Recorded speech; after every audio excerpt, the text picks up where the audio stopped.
Hello बच्चों, हम अपनी क्लास हिंदी सेकंड से आज करेंगे हिंदी सेकंड में लेसन 2। हिंदी फर्स्ट का हमने आपको रिवीजन करा ही दिया था कविता का, और उसके बाद उसका टेस्ट भी आपका ले ही लिया है। तो अब हिंदी सेकंड का लेसन 2 हम आपको रिवीजन कराने जा रहे हैं, और इसके बाद इसी पार्ट का हम आपसे टेस्ट भी लेंगे। उम्मीद करते हैं आपकी तैयारी अच्छे से एग्ज़ाम के लिए चल रही होगी। तो आइए आज मेरे साथ आप लोग लेसन 2 का रिवीजन करिए। शुरुआत हम शब्दार्थ से करते हैं। शब्दार्थ प्रतीक्षित का अर्थ होता है इंतजार करना। विषण यानी चिंतित या दुखी। यत्न उपाय।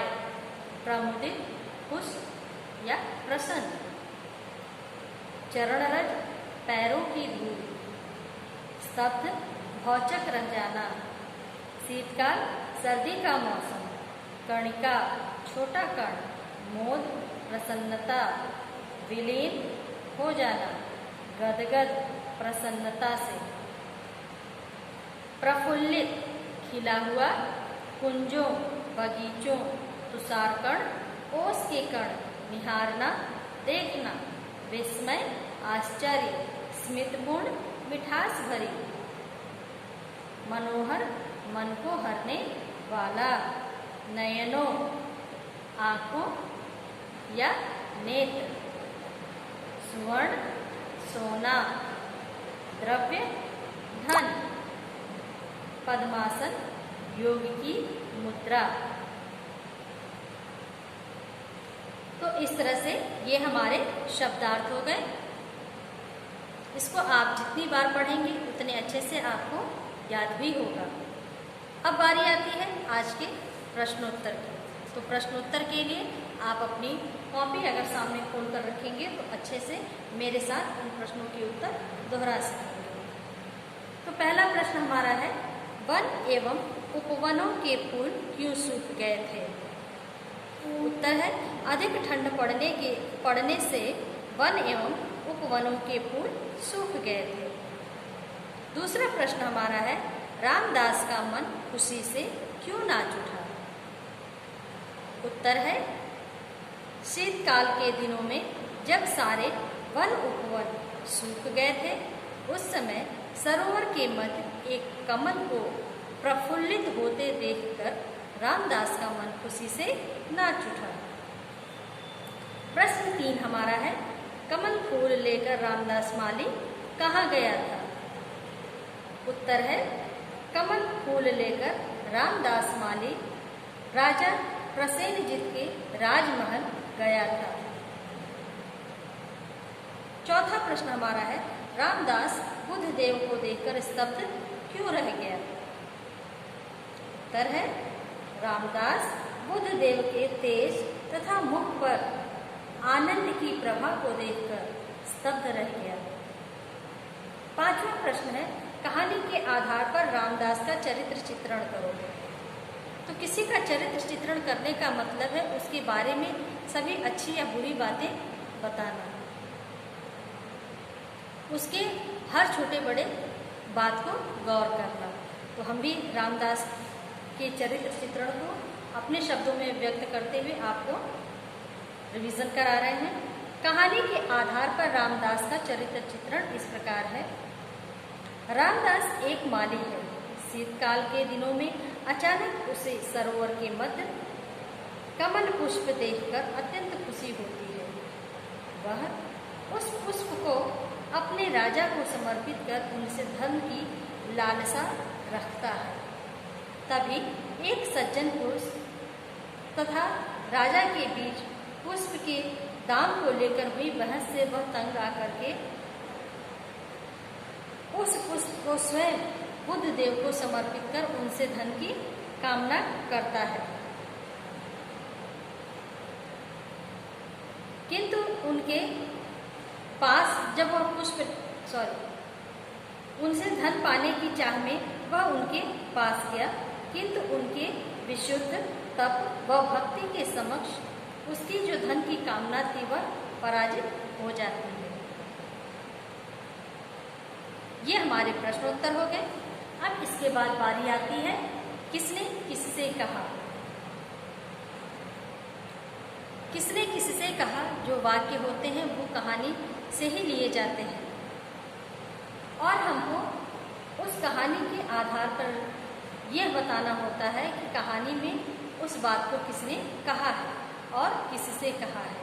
यही हमारे प्रश्न होते हैं जो हमको देने होते हैं इनके जवाब। तो पहला प्रश्न हमारा है किसने किससे कहा। मैं भी आज एक मासा सुवर्ण की आशा लेकर निकला हूं। किसने कहा? राजपथ के पुरुष ने। सज्जन पुरुष भी लिख सकते हैं क्योंकि दोनों नाम से उस व्यक्ति का जिक्र किया गया है। किससे कहा? रामदास से कहा। दूसरा, रामदास पुष्प का क्या मूल्य लेगा। किसने कहा? राजा ने कहा। और किससे कहा? रामदास से कहा। तीसरा प्रश्न, रामदास मेरे 20 मास है। किसने कहा? सज्जन ने कहा। सज्जन पुरुष जो था जिससे राजा की बहस हुई थी। तो आप लिखेंगे सज्जन पुरुष ने कहा। किससे कहा? रामदास से कहा। अगला प्रश्न, हे वत्स कुछ कहना है, कुछ चाहिए। किसने कहा? बुद्धदेव ने। किससे कहा? रामदास से कहा।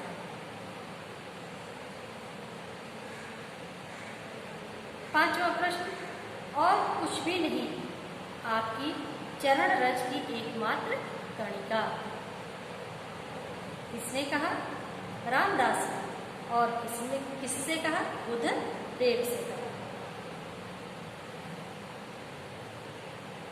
इसके बाद हमारा प्रश्न आता है रिक्त स्थानों की पूर्ति करो। इसमें वाक्य दिए गए हैं और खाली जगह पे हमको शब्द भरने हैं। तो पहला प्रश्न हमारा है, बाग बगीचों व वन उपवनों में पौधे डैश माता पिता की तरह उदासीन से खड़े थे। शब्द हमने डाला शिशु विहीन। वाक्य हमारा पूरा हुआ, बाग बगीचों व वन उपवनों में पौधे शिशु विहीन माता पिता की तरह उदासीन से खड़े थे।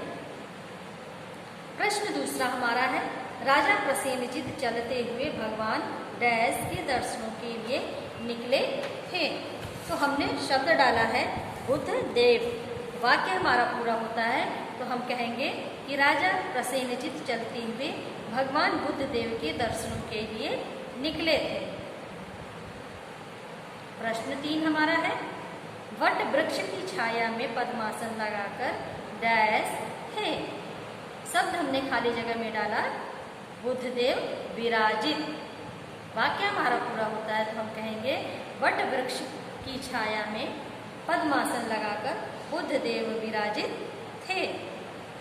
चौथा प्रश्न हमारा है, रामदास को डैश और डैश मिले।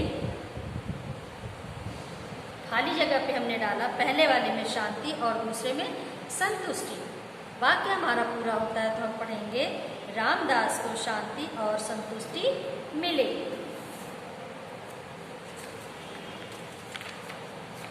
भाषा ज्ञान से अगला प्रश्न हमारा है, इसमें कहा गया है कि नीचे दिए गए वाक्यों में से सर्वनामों की अशुद्धि को दूर करके लिखो।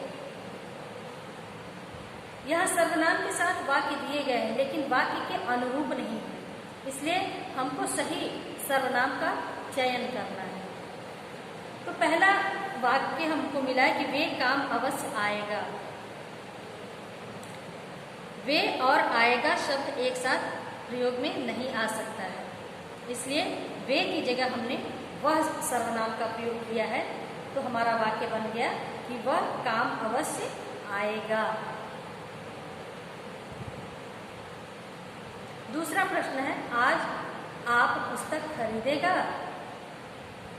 आप और खरीदेगा यानी कर्ता और क्रिया समान नहीं हो पा रहे हैं, इसलिए हमारा सर्वनाम शब्द यहाँ पे बदलेगा आप।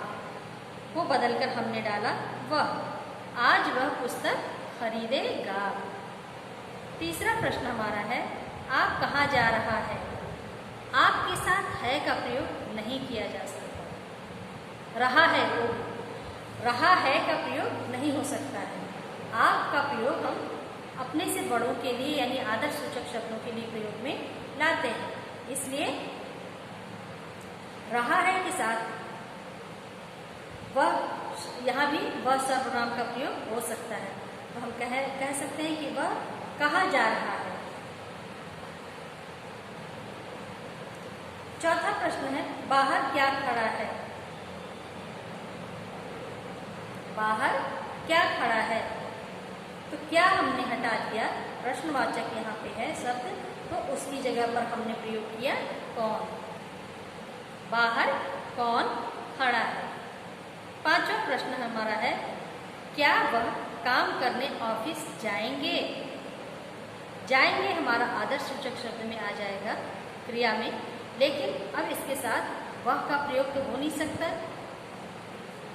वह के स्थान पे हमने आप शब्द का प्रयोग किया है, आप सर्वनाम का प्रयोग किया है। वाक्य हमने बनाया, क्या आप काम करने ऑफिस जाएंगे।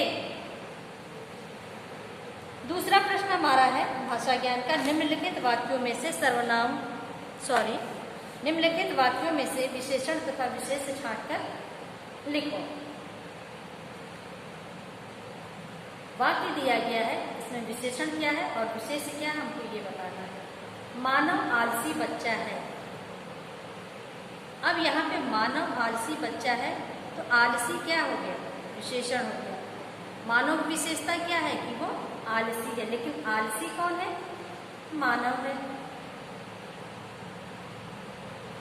तो वो विशेष्य हो गया। इसी प्रकार से वह छोटा पौधा उखाड़ दो। पौधा कैसा है, पौधे की विशेषता क्या है कि वो छोटा है, तो उसको हमने विशेषण में डाल दिया। लेकिन छोटा क्या है, किसके बारे में बात हो रही है, पौधे के बारे में बात हो रही है, तो पौधा हमारा विशेष्य हो गया। तीसरा प्रश्न है, नेहा अच्छी लड़की है। नेहा की विशेषता क्या है कि वो अच्छी है, अच्छी है तो वो विशेषण हो गया। तो अच्छी कौन है, नेहा है, नेहा हमारी विशेष्य हो गई। अच्छत ऊंचे कद का है। अच्छत की विशेषता क्या है कि उसका कद ऊंचा है, और ऊंचे कद का कौन है, अच्छत है, अच्छत हमारा विशेष्य हो गया। तो इस तरह से ये हमारा आज का क्लास यहीं पे खत्म हो रहा है। लेकिन आज का ये आप होमवर्क अपना नोट कर लीजिए। किसने किसी से कार्य में किसने किससे कहा, याद कीजिए।